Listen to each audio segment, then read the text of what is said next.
Ngayon guys, papakita ko sa inyo yung breeder na nabili ko na San Conyor. Ito po sila. Ayan. Sir, ilang months na to? Ba't bumibili ka ng, meron ka namang alaga? Hindi, kasi kapag bumibili ako ng ng magulang, hindi na ako mag-iintay ng matagal na panahon. Ngayon yung mga bata na Yun yung ina-out. Yun yung ina-out mo, ano? Ito sila. Parang napaka-simple na lang sa'yo pag bumili ka.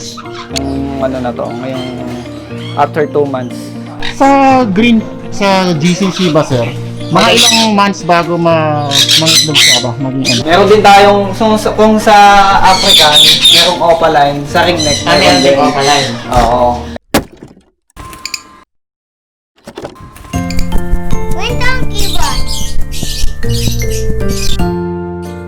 Good day sa inyo mga kaibon. May bago akong ibon dito. Galing to kay Munting Ibunan. Alam ko kilala niyo si Munting Ibunan. Paris na to pero bata pa sila, green perso. So sabi niya, yung parents nila magkaiba tapos pares Belgium line. Salamat uli sa iyo Munting Ibunan. Special shoutout muna tayo kay Drexler Agustin sa pagbili sa akin ng cattle bone sa aking Shopee account. Thank you po. Shoutout din sa iyo Dennis Padilla at kay Long Mejia. Ayan, malapit lang po sa amin yan, sa Kalumpit. Thank you po. Ito unang shoutout natin. Shoutout sa iyo Dian Klein Damasco. Shoutout din sa iyo Rib Reberer. Shoutout din sa iyo Rico Gutierrez. Shoutout din sa iyo Justin Tabias. At sa iyo din Eric B. Meliton, dalawang apelido, no? Shoutout din sa iyo JG Navarro from Batangas City. Shoutout din sa iyo DX Termini Avery. At sa iyo Julius Villa. Shoutout din sa iyo Romar Bidanes. At sa iyo David John Cueno from Cavite. Sa DRJ Avery from Mendez. Salamat sa iyo David John Cueno. Shoutout din sa iyo Mr. Everything. Sabi niya pa shoutout from Punta Santa Ana, Manila. Shoutout din sa iyo John De Jesus. At sa iyo din John Paul Pingol. Shoutout din sa iyo John Vincent Gonsalvo. Shoutout din sa iyo Lorenzo Barcena.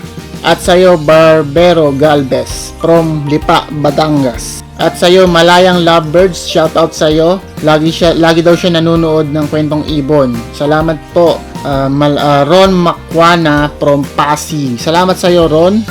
At sa iyo Jay Mendoza, shoutout sa iyo. At sa iyo Mac Pelayo. Ayan, ito na po, Mark Joseph Pelayo from Bangbang, Calamba, Pampanga. Salamat sa inyo mga kaibon. So tara na, punta na tayo kay Sir Ronel.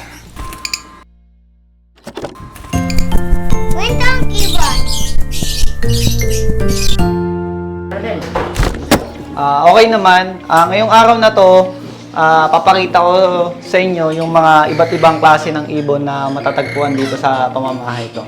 Tara. Ngayon, meron tayong Indian ringneck na gray cock. Ito po siya. Ayan.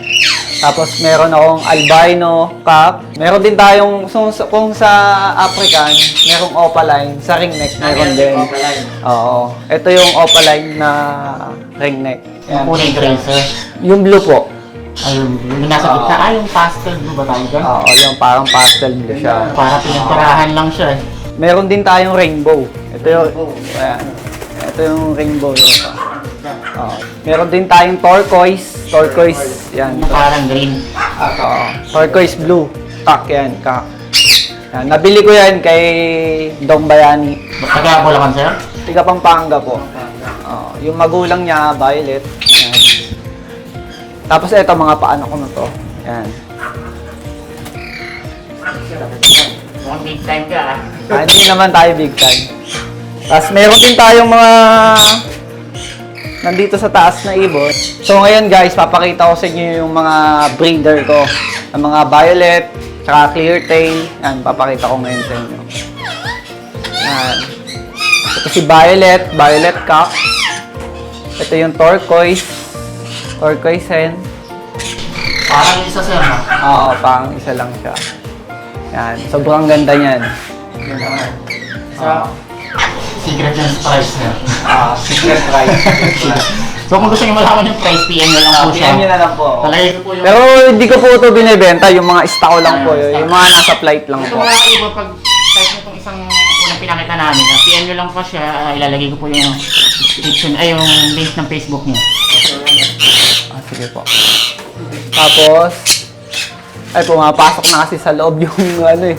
Yan o. Meron tayong, yan. Ano na kasi siya eh, season na kasi nila ngayon. Kaya sabi nga ni Sir Erwin, ano siya, season na daw nung pag ganitong ano tag ito, buwan. Bear month sila, bear month. Di ba pagka hindi season, nasa flights lang? Ay lumabas eh. Ay lumabas ng kapares niya. Mga may itlog na sir. Oo. Hindi, ano pa lang sila. Nagme-mating pa lang sila ngayon eh. Ganon talaga yung mga Indian ringneck. Ayaw nila ng bulabugin. Para silang may hawig sa kakatail. Kapag nilapitan mo sila, mali pa rin sila. Hindi kagaya ng mga African. Hindi sila gaano bulabugin. Ayun sir, di naman sila maselan. Ay hindi, katunayan nga yan. Napakasarap nga nilang alagaan kasi hindi sila maselan sa pagkain. Ito pare sir, yung ganitong may taong pumunta, hindi naman sila nabubulabog. Hindi katulad ng mga ibang niya sa... Hindi naman. May mga ano din tayo dito, meron din tayo ditong mga crimson. Yan. Crimson. Yan ba yung green chick? Ay hindi pala siya crimson. Cinnamon blue pala yan. Cinnamon blue. Tapos ito, pineapple. Ay, ganda. Ito maganda, no? Ito mga kaibigan, ganda. So, gusto ko rin mag-ship din gusto ko rin magdagdag ng Big Bird, kaya lang medyo may kamahalan. So, dito naman sa labas. Ngayon guys, papakita ko sa inyo yung breeder na nabili ko na San Conyor. Ito po sila. Yan. Sir, ilang months na to? Ba't bumibili ka ng, meron ka namang alaga? Hindi, kasi kapag bumibili ako ng magulang, hindi na ako mag-iintay ng matagal na panahon. Ngayon yung mga bata na Yun yung ina-out. Yun yung ina-out mo, ano? Ito sila. Parang napaka-simple na lang sa'yo pag bumili ka. Hindi naman. Parang barya na lang. Hindi naman. Budget din. Itong si Sir Ronel, halos Big Bird po yung alaga niya. Wala siyang algs. Hindi siya fan ng mga algs natin. Kasi ito sir, ano naman to?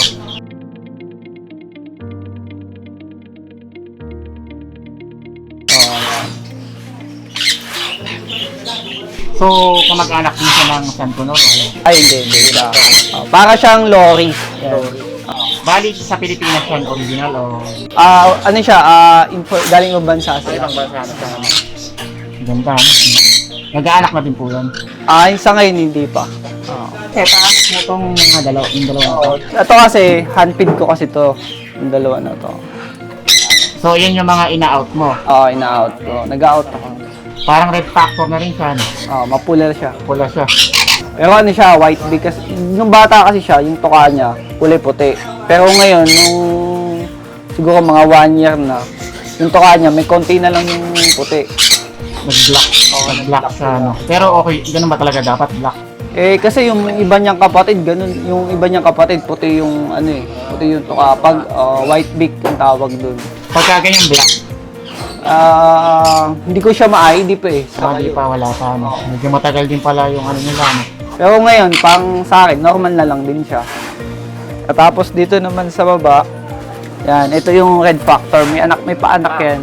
Ito, kung meron tayong red factor sa Alps, meron din sa San Conor, no? Tama ba, sir? Apo, tama po. Ito po yung babae, yung red. Ito yung lalaki.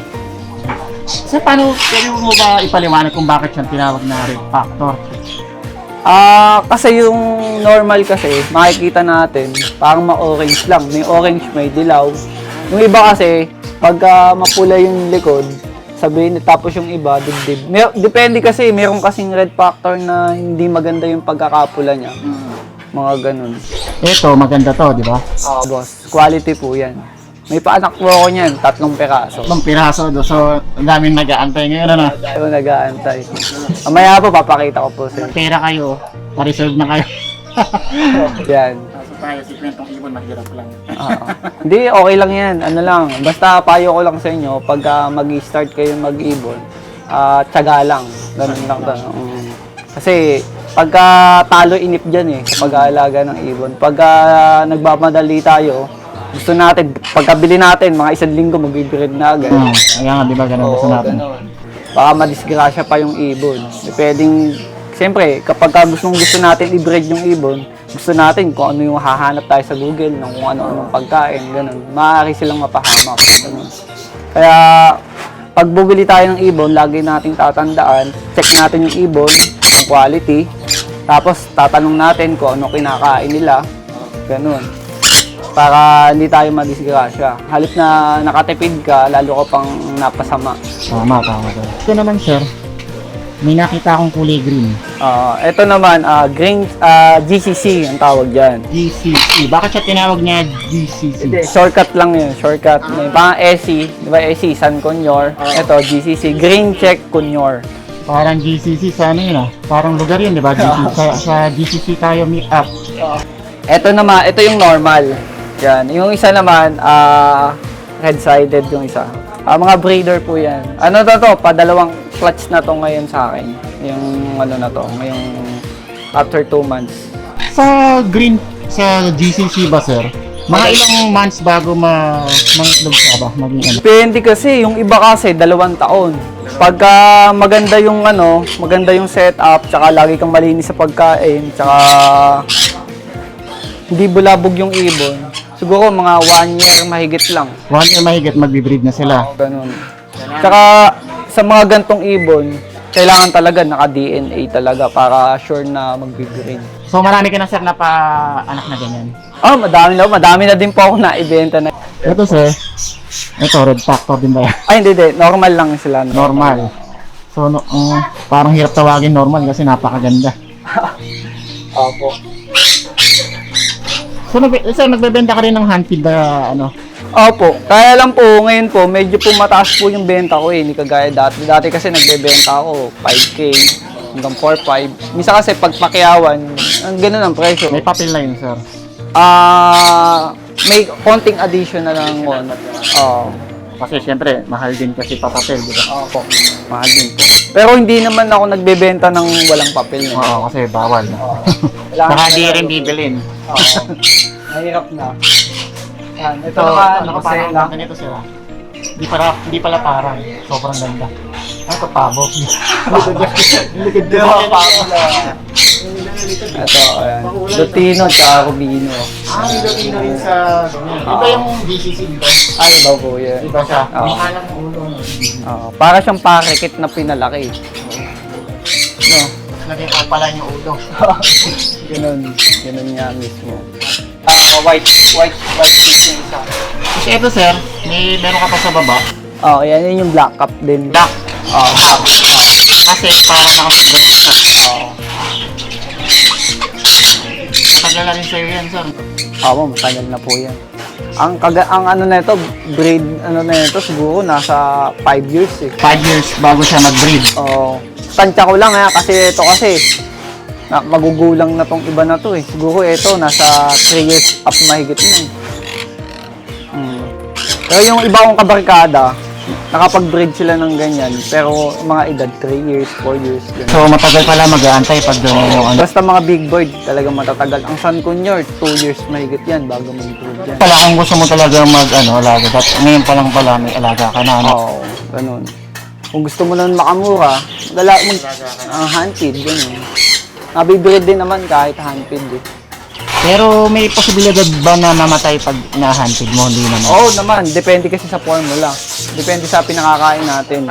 Yung formula na sinusubo. Kailangan, pagka nag-alaga tayo ng ibon, lalo na pag mahal, kailangan doon tayo sa quality formula na.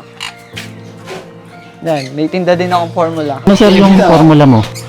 Meron akong A21, tsaka A19, tsaka KT. Tapos banda dito, sir. Malaki tong place ni sir Ito mga paanak mo din to, sir. Hindi, mga breeder po yan. Yung magulang yan, yung mga anak niya, yung nandito ang isa yung medyo maliit. Ito, dami niyang breeder San Conor. Sa baba, sir, ano to? Parang nakita na akong ganyan, yun yung Picoy, tama? Blue Nape po yan. Ito po, nabili ko po to kay Chairman, kay Ka Cesar Francisco. Pagka bibili po kayong Blue Nape, lagi niyo pong ugaliin. May papel po lagi. Oo. Kasi mahirap pong bumili niya ng... Chairman, kompleto lahat, di ba? Kompleto po lahat. Tama yan yung Pikoy. Opo, tama po. O, Pikoy. Kasi kayo nagpunta ako kay Sir Erwin pa, may ganyan yung sa kanya eh. Kaya lang parang molting siya ngayon, no? Opo, molting po. Ito kasi, nabili ko to kay Chairman, itong dalawa na to. Tapos itong isa, nabili ko din to kay Chairman, pero may ahente. May ahent. Sa iba dumaan, Oo, sa iba pa dumaan. Pero kay Chairman din galing yan. Hindi mo na lang sinadya, sir. Eh, ano kasi yun eh, order kasi namin yun. Kumbaga, ito lang dalawa na order ko, tapos siya, nag-cancel ng order. Kumbaga, binigay ko lang sa kanya yung bayad. Ganun. Okay. Daming billboard. Madami pa yan, meron pa sa likod. Nakaka-excite. Ito po, meron din po siyang parakit. Ayun. Pero ano yan, kalimitan kasi ginagamit ko lang yan, mga pamoster lang. Kalimitan, GCC, ganun. Susubo rin siya ng GCC. Subo din. So, paano yung pag lumaki na yung GCC? Hindi, kailangan pag mga 3 days, kukunin mo na agad sa kanila. 3 days, so pasusubuan mo lang, tapos hunted mo na. O, kasi mahirap bumuhay kapag kapipisa pa lang eh. Oo. Parang sila muna bahala dun, laway lang, parang durog na pagkain. So 3 days, pwede mo nang kunin. Oo, tapos tutuloy mo na yung pag-hunted sa kanila. Ikaw na magdudugtog. Ay, ganda nito, palo to, di ba? Ito mga alaga ko dati, Pero di naman ganito kaganda. So, Ito ba, medyo may hago dito. Pagkahago yung... yung likod niya, yung total siya, Ayan, meron din tayo mga kakatail. May mga follow tayo. Palo. Ito, first time ko makakita ng palo. Sir, paano ba naging palo to? Kamukha nung sa parakit. Sa mata din? Oo, sa mata din niya. Ayan. Sila, mga baby pa lang kasi sila eh. Hinahantig pa lang sila. Ito kasi may diferensya sa paa yun. Ano yun, sir? Parang siya polo sa paano? Ano siya, naipit ng bata. Kasi kaya ayoko na rin kasi maglagay ng leg band eh. Kasi pag minsan naiipit sila. Eh, yung kakatail kasi pag nilapitan mo, hindi parang ulit sila. Minsan naiipit. Ganun. Kaya mas okay na wag na lang lagyan ng leg band. Kung ipi-spray flight, pwedeng lagyan ng leg band. Kasi if mawala yung ibon, hindi makakita, may erong kang sa katunayan na sa'yo yung ibon. Ito, sir. Ano din to? Palo din, Puro palo pala alaga mo, sir. Kakatail. Tapos meron dito, cinnamon palo o pearl? Pearl lang yan, pearl. Mga split palo yan. Lahat ng kakatail ko dito, may mga karigang palo yan. So pag nag-anak sila, pwedeng lumabas tong mga palo, Ito, may paanak ako dito, dalawa. Ito na naman yan, kakatail din. Kakatail. Parang ang laki, sir, ng cage mo sa kakatail. Oo, boss eh. Ano lang yan, ang matanda na to siguro, nasa 7 years na to eh. 7 years, so yung ibon pati 7 years. Ay, di naman. Yung cage lang. Kasi parang dati uso DIY lang, di ba? Oo, DIY lang. Hindi naman, sir, nadadagayan. Ay, di naman. Kasi kit-kit yung niya eh, yung butas niya eh. Ano lang sila, patay sila sa hangin. Bawal silang mahanginan. Bakit, sir, bawal sa Sila eh, parang himatlugin, yung pagka nahanginan parang malungkot. Kaya mas parang magaling. parakit, no? Oo, ganun po mismo. Parang mahipan lang ng hangin, parang mamatay na. Oo, mamatay na ganun. Oo, mas okay sa kanila yung tago. Parang bahay na. Kaya pag may alaga kayong mga pariking, yan, mas okay na sa loob lang sila ng bahay. Huwag yung i-display sa mga terrace. Kasi hanginin Hindi katulad ng African, di ba? Ang African, mga ringneck, kakatu, basta mga big bird, yan, matitibay sa sakit. Matitibay. Kasi ito, napansin ko, sir, may malaki ka ditong alaga. Ayan. Sulfur kakatu. Ano pangalan nito, sir? Lahat namang ibon, di ba, may pangalan? Si Coco yan. Coco. Ayan. Coco. Nagsasalita na yan, sir? Ay, hindi po sila nagsasalita. Mga breeder ko kasi yan. Pagka handfeed pa lang, tapos sinusubuan natin, pwede magsalita. Pagka yung breeder na hindi mo na handfeed, hindi kaya. Yan, mga wild type na sila. Magulang na yung nagpalaki sa kanila. Kaya hindi sila nagsasalita. Tapos yung pugad, sir, yung nasa box, ikaw na din gumawa niyan. Drum ginamit ko eh. Kasi pagkakahoy, saglit lang sa kanila eh. Tutuklapin, no? wasak eh. Paano ginagawa mo sir sa loob? Nilalagyan mo na lang ng ano, salay. Lalagyan ko ng paleta. Oh, tapos lalagyan ko ng tungtungan. Pero ang advice ko diyan, mas mainam pa din yung kahoy pa din. Kasi diyan kasi sa drum, may time na yung klima natin malamig, may time na mainit. Pwedeng hindi mapisa yung itlog. Kaya ginagawa ko, pagka may itlog, kinukuha ko na agad. Ini-incubator ko na agad yun. May incubator. Paano sir ini-incubator yun? Incubator natin yung itlog, sir. Ilalagay natin sa machine. Paano sir pag napisa na? Handpid na. Oo, handpid na yun. Ayun, parang may sariling isip oh. Yung ano, bayabas no, kinakain. Ayun pala yung kaparis niya, mga kaibon. Si Isabel yung kapares. Isabel. Oo. Coco tsaka si Isabel. Oo. Tapos ito naman tayo sa kabila. Yan, mga parikit po yan, mga handpid ko yan dati. Nahanpid din pala parakit no. May mga rainbow to, di ba? Opo.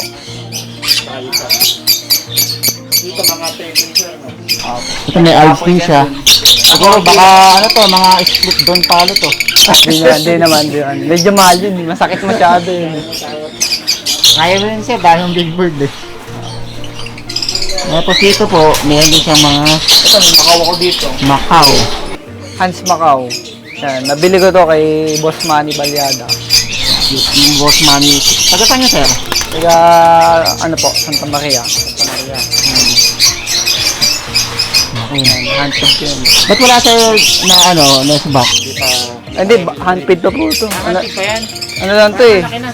2 months lang to eh. 2 months lang yan. Oo. Ito, lorry. Ito, ina-out ko yan, lorry. Ito, lorry. Binibenta mo, sir, to. Ganda, oh. Nahirapan kasi ako sa pagkain nila eh. Kasi mga kinakain nila, puro soft. Parang galing sa Amazon eh. Diba? Parang nakadamit silang eh. Tiger.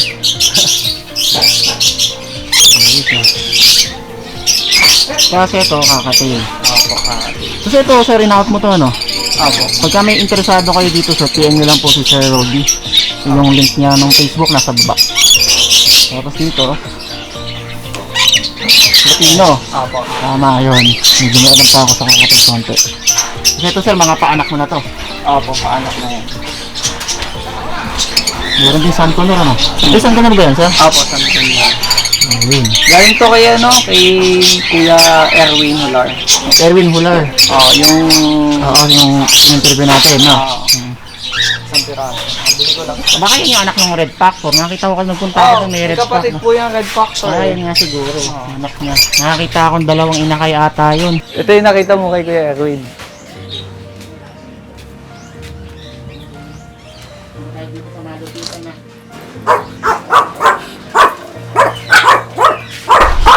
Meron ka rin palang Shih Tzu liver, ano ba to? Pomeranian yan. Kasi ito mga kaibon, meron din siyang alaga dito. Mukhang malaki yung cage na to. Ibig sabihin, malaki din to.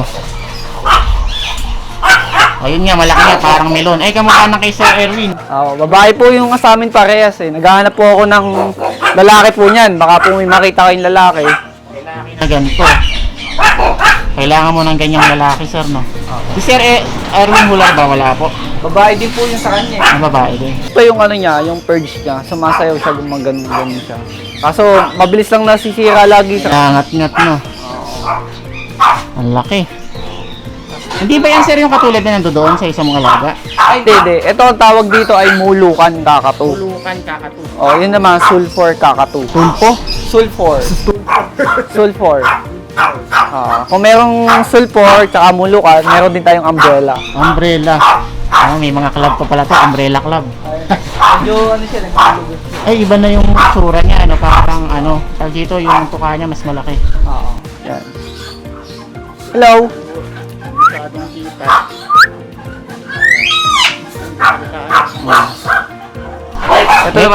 Ito maganda. Flectus. Sa Pilipinas ba to, sir? Ha? Sa Pilipinas to nabibreed. Ay, nanggaling. Ay, hindi po. Galing po yan, galing ibang bansa. Pero sa Pilipinas ko din po nabili yan. Kumbaga, lang yan, sa mga malalaking farm ko nabili yan. Kasi kailangan kasi pag nag-alaga tayo ng big bird, lagi may papel. Mahirap. Ang kapares niyan, kulay red. Kaya lang andito eh. Pero same lang sila, ano, malahi. Oo. Kulay pula yung ano niyan, yung kapares. Sir, pwede ko ba buksan to? Ay, buksan. Pero hindi naman siguro makakawala. Ano? Hindi naman. Ito, natin. Nakakita natin ang malapitan. Sir, ano tawag dito ulit? Eclectus. Eclectus. Oh, lalaki po yan. Eclectus. Male. Lahi din siya ng Rosemary. parrot. No? Oo, parrot po yan. Isasalita siya. Kung bata. Kasi pag ang parrot naman kasi kapag ka bata mo na bili tapos ikaw na yung magtuturo. Nagsasalita. Pero pag laki sa magulang, hindi siya salita, hindi pa rin technique. Kaya kung gusto niyo ng parrot na nagsasalita, mag-handfeed po kayo. Kasi ito mga kaibon, papakita sa atin sir yung mga paanak niya na handfeed. Laki ano. Parang ano, manok eh. Laki ng size. Eclectus yan. Ang magulang nito, yung nandun. Eclectus, yung malaki. Oo. Ito lalaki to. Laki ano. Medyo madungi sila eh. Ganyan talaga sila. Handfeed no. Oo. Donut ano. Ang laki no. Ito isa wala pang ano eh. Ito isa babae. Babae to. Kulay red to. Ito kulay green. So ito, ina-out mo itong dalawa. Ako. Kaso ano yun, naka-reserve na po yan. Nakareserve na unahan na lang eh. Unahan na lang. Unahan na lang. Unahan na lang. Kasi may... Yan. Ito babae. Paano yung price yan dyan? Sorry, kapitatan din. Hindi naman. Hindi siya mabigat. Hindi naman. Saktuhan lang. Hindi kagaya ng mga African Grey. Mas mababa siya. African Grey. So may idea na tayo. O meron ka pa dito Isabel. Isabel ba to? Palo to no? Ay hindi no. Blue palo ba to? Blue pale. Kasi may madilim lang yung ano no. Yung saan kong yun? Tapos ito, di ba siya makakalipad? Ay, hindi. Baby pa lang po eh. Yan. Ayan, mga pambenta po yan sa mga naghahanap ng handfeed. Ayan, narinig nyo mga kayibo na pagka gusto nyo ng handfeed, puro ano to, ano sir, di ba, Sankunur? Meron tayong kakatail. Yan. Kakatil yan. Albino. Albino. Ito,